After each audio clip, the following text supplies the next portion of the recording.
उज्जैनी की पावन धरती पर जहां काल भी महाकाल के अधीन है, वहीं स्थित है श्री मुक्तेश्वर महादेव। ऐसा कहा जाता है कि इस दिव्य लिंग के दर्शन मात्र से जीव को मोक्ष प्राप्त होता है।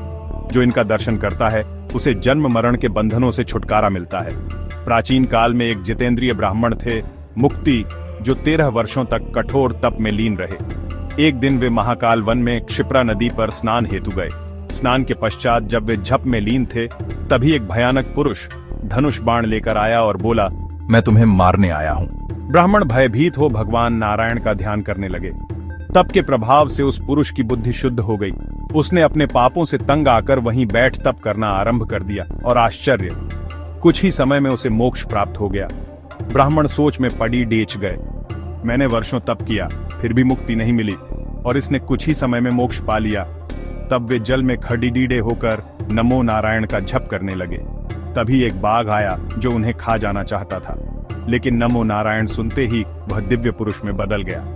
उसने बताया कि वह पूर्व जन्म में राजा दीर्घबाहु था। उसने बताया कि श्रापवश बाघ बना। जब तुम किसी ब्राह्मण के मुख से नमो नारायण सुनोगे, तभी तुम्हें मुक्ति मिलेगी। दोनों ने मुक्तिलिंग के दर्शन किए और वही लिंग में समा गए। उसी से मुक्ति संभव है। वे दोनों मुक्तिलिंग के दर्शन करने लगे और उसी लिंग में समा गए। उन्हें परम मोक्ष प्राप्त हुआ।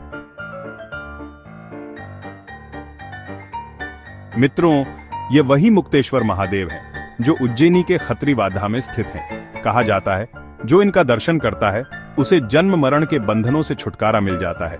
यहाँ के लोक स्त्रोतों में यह कथा मनाई जाती है। जो भी श्रद्धा से आए उसे यहाँ शरण और मोक्ष की आशा रहती है।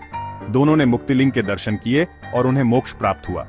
जो इनका दर्शन करता है उसे जन्म मरण के बंधनों से छुटकारा मिल जाता है। श्री मुक्तेश्वर महादेव की जय।